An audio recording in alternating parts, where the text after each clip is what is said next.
สบายดีพี่น้องเสาร์มื้อวันที่13 เดือน 6 ปี 2025หรือว่าปี 2025พี่น้องเอ้ยมาอัปเดตน้ำเติมมาเมื่อวานนี่บ่หลายปานนี่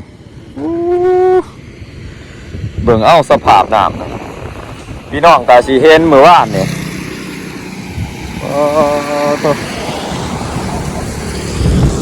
เมื่อวานนี่บ่หลายปานนี้พี่น้องเอ้ยน้ำนี่โพดโพ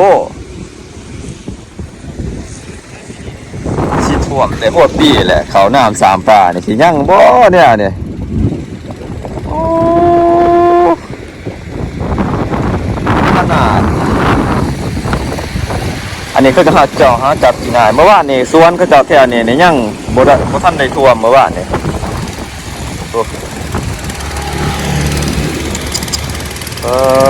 พี่น้องเอ้ยเมื่อวานนี่บ่ทันท่วมแถวนี่แม่นยังเบิดได้แถวนี่ว่านี่หน่อยเดียวว่านี่โอ้มาเมื่อนี่สิท่วมฮอดในเมืองเลยอันนี้บรรยากาศอยู่ครัวสีกล้องพี่น้องเอ้ยครัวสีกล้องเมื่อวานนี่บ่หลายป่านนี่เมื่อวานนี่น้อยเดียวมามื้อนี้ขนาดแค่นี้สิท่วมแต่หัวปีเลยปีนี่เบิ่งคักเลยพูดขึ้นไปหอดพูดเมื่อวานนี่บ่หอดแถวนั้นเมื่อวานนี่มามื้อนี้ป้าพี่น้องเลยยังมาเลยโอ้แต่ว่าเป็นตะยานแท้แต่ว่าลายแห้งเลยน้ำเนี่ยเมื่อวานนี่บ่หลายปานนี่เดี๋ยวสิย่างไปตามไป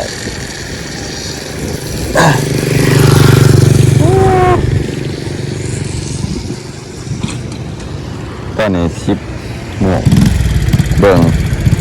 จักใหม่จักตอกเพื่อนโอ้พี่น้องเอ้ยตกอีกเคลื่อนเนี่ยก็สิเป็นแนวใดสภาพนี่ขนา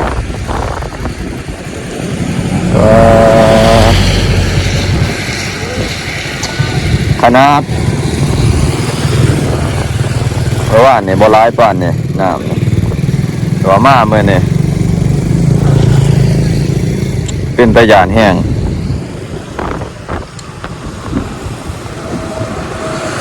ว่าเนี่ยยังน้อยเดียวอยู่แค่นี้คิมเนี่ย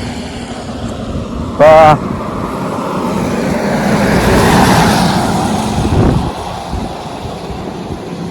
แน่แต่บ้านเนี่ยบ่ได้ไปหาจับจีนายน้ำเขาบ่ขึ้นเนี่ยบ่น้ำเพราะว่านี่น้อยเดียวเนาะอยู่เลยบ่น้ำนี่แล้วหรือว่ายังขึ้นต่อเรื่อยๆยังขึ้นเลยเขายังปล่อยอยู่บ่เขื่อนเดียวนี่หรือว่าเขาเศร้าปล่อยเพราะว่าเนี่ยแถวนี้บ่ทันได้ท่วมนะเป็นตะยานอะไรเนี่ยปีนี้มันสิท่วมแต่หัวปีเลยเบิ่งคักเลยเป็นอันนั้นข่าวสภาพอากาศว่าสิมีฝนตกมาอีกนี่ป้ายรถเนี่ย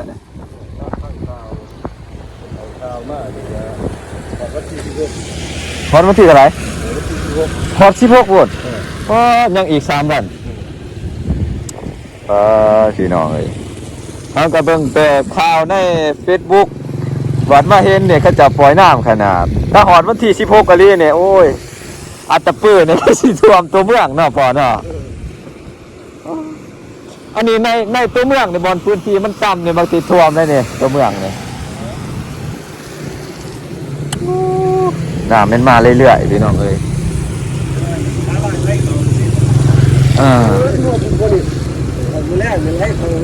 ไล่เขาได้มือวะถ้าเป็นซิบูโดนเลยนี่โอ้เนาะ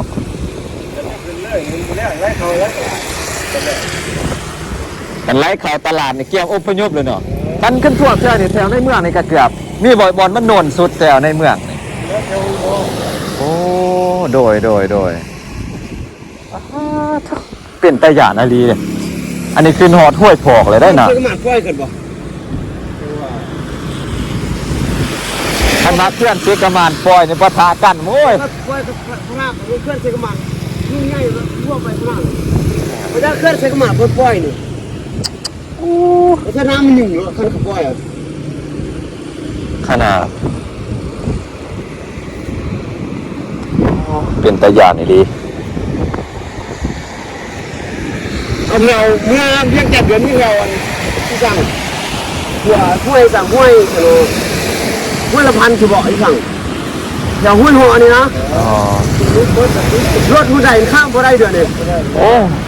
ไปบ่ได้เลย บ่ได้ โอ้ พวกเก่าก็กลับพวกมาตะเบียงกันยังอยู่แล้วลูกเมย์ฮะ โคตรโพเนาะมันนี่ ที่จะมาก็เดี๋ยว ตั้งว่ามาไหวเด้ขืนไหวอะไร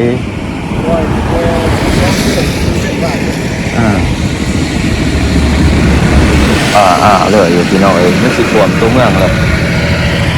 มันสิท่วมแขวงอัตตปือเลยเป็นตะยานเนี่ย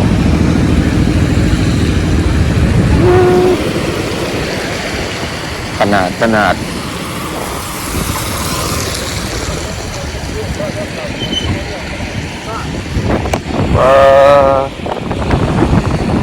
เบิ่งพี่น้องเลย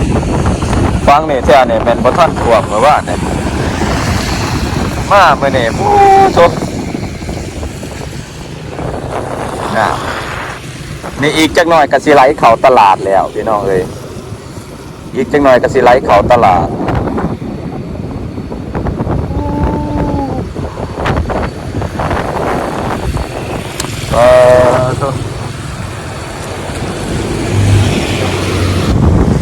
ยางไปบ่อนถึงเจตลาดพี่น้อง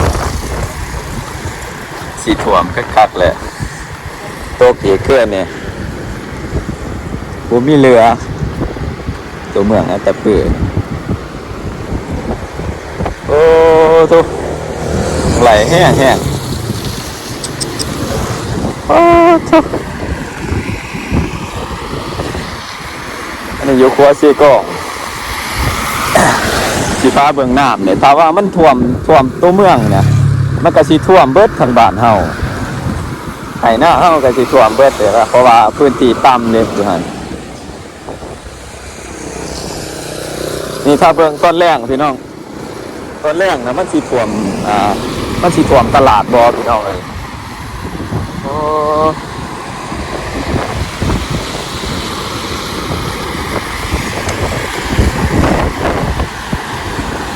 โอ้คือเป็นตะยานเด้โอ้คือเป็นตะยานเด้จักหน่อยอีกจักหน่อยก็สิท่วมตลาดเลย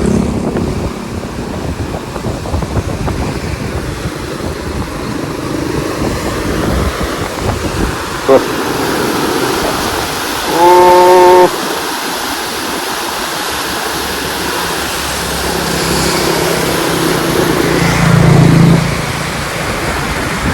เบิดอัตตปื้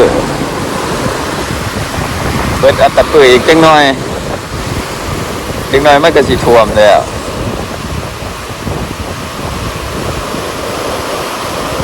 ท่วมเขตนี่มันเบิดเลย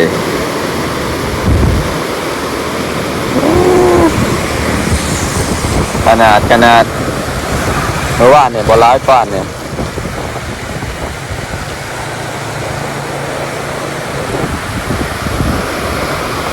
ขณะเขื่อนซีกระมานเขาบ่ฮู้ว่าเขาปล่อยหรือบ่พี่น้องแต่ว่าน้ำมันนี่ซีก้องนี่แม่น้ำเขื่อน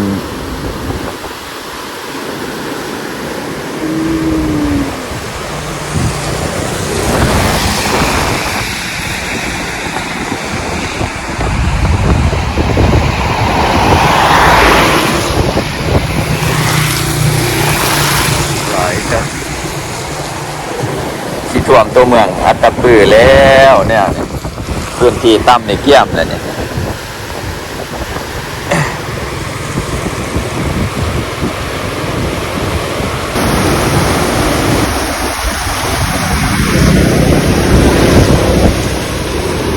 มันสิท่วมอัตตปือแล้วพี่น้องโคตรโตกระโปดมาน้ำร้ายแห้งสิท่วม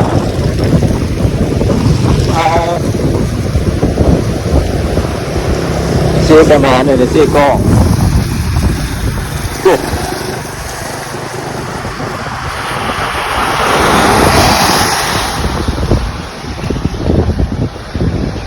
มาตลอดเลยเบื้องคอนใหม่เนี่ยเป็นตะยานแห้งเพื่อนที่อยู่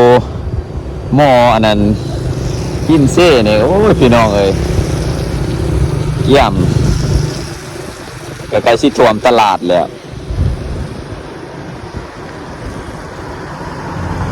จะเกี่ยมพี่น้องที่อยู่ริมแม่น้ำเซ่จับจีน่ายจับกิโล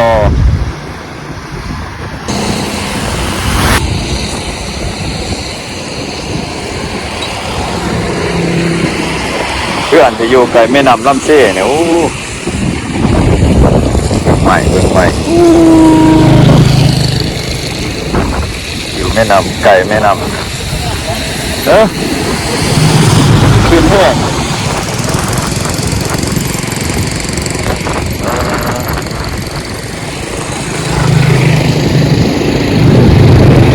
หอดไหมรู้ว่าเนี่ยมาหอดโอ้พี่น้องเลยนี่สิไปทำตัวเมืองอีกเทื่อหนึ่ง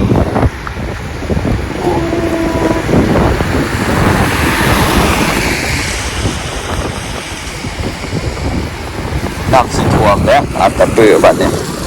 จะเอาแต่หัวปีเลยอีกนิดเดียวก็สิท่วมตลาดเลยพี่น้องอีกน้อยเดียวก็สิท่วมตลาดแล้วเงียบกิ๊บตลาด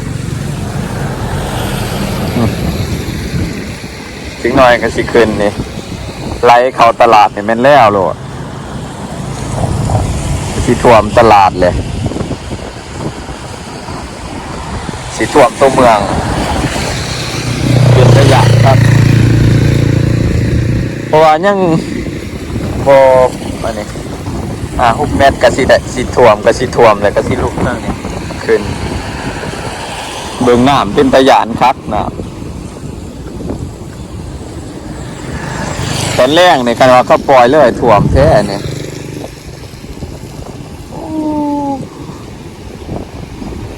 ตะยานจิกหน่อยก็สิท่วมเป็นตะยานที่ท่วมตลาดนี่ก็สิว่าเอ้าเงียบเด้ตลาดเงียบบ่มีผู้คนเพราะว่าเขาเจ้ากาเกี่ยมเลยมีการแจ้งเตือนครับว่าน้ำสิท่วม เดี๋ยวพี่น้องพาเบิ่งต้นแรกว่ามันสิท่วมบ่เนี่ยฝากเบิ่งนี่ฝากเบิ่งเมืองใหม่พี่น้องเอ้ยเฮือนแคมเซ่นะหรือว่าเขาเจ้าเฮ็ดกระตุกเที่ยงแคมเซ่แม่นท่วมเบิดแล้วพี่น้องเอ้ยเอื้อยยังเขากาเกี่ยมเบิดเลยฝากเบื้องฝุ่นแม่นฝากเบื้องเซขมานฝากเบื้องนะฝากเบื้องเซขมานเบื้องนะกะอีกประมาณ3 เมตรนี่บ่ถึงบางเถื่อ2 เมตรป้ายนี่ก็สิท่วมเบิดแล้วเขตฝั่งนั้นเนาะยังเจ๊กน้อยนี่ก็สิท่วมเบิดเลยตะพังนะตัวเขาเจ้าเฮ็ดกันไว้เพราะว่ามันเพียงกับพื้นที่หมู่บ้านของเขาเจ้าพี่น้องเอ้ยประมาณ2 เมตรกว่านี่แหละบ่ฮอด3 เมตรก็สิท่วมเนี่ยถ้าว่าท่วมเบื้องฝุ่นก็เบื้องพี่เนาะเบื้องนี้คือกันประมาณซ้ำกันนี่แหละแล้วก็สิท่วมตัวเมืองถ้าว่าเขาเจ้าปล่อยเลยได้คันว่าเขาเจ้าหยุดนี่ก็สิบ่ท่วมพี่น้องเป็นตะยะนาลีสิท่วมแล้วผู้สาวหน่อยไม่ใหญ่เรากลางมองเลยอยู่นี่เพราะว่านี่ยังอยู่พี่น้องเอ้ยขึ้นไหวลีเลยบ่ฮอด20 นาทีขึ้นประมาณ10 เซนเลยขึ้นประมาณ10 เซนอันนี้ส่วนแม่เพิ่นบ่นี่เบิ่งโคนใหม่พุ่นโอ้เป็นหากเป็นเงาอยู่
เห็นในข่าวบ้านเพิ่นแค้นว่าน้ำท่วมแล้วนะพร้อมพื้นที่ต่ำหมดพระเจ้าให้กาเกียมเมียนเครื่องเมียนโคงนะครับให้มีสติระวังตัวเพื่อนให้กาเกียมโอ้ยคือหมานแท้พ่อใหญ่โอ้ยเนาะกลางแต่เมื่อวานนี่บ่โอ้กลางแต่เช้าเมื่อวานนี่บ่ทันท่วมบ่แถวนี่โอ้แสดงว่าคืนเมื่อเช้านี่เนาะเขายังปล่อยเลยอยู่ที่นอนน้ำนี่เบิ่งพี่น้องเอ้ยใหม่เป็นถอนในการพบทางให้น้องทหารเพิ่นเอาเอื้อมาเด้พี่น้องกาเกียมไว้เลยโอ้โธ่พี่น้องเอ้ยเป็นกาเกียมไว้เบิ่งเอื้อหยังต่าง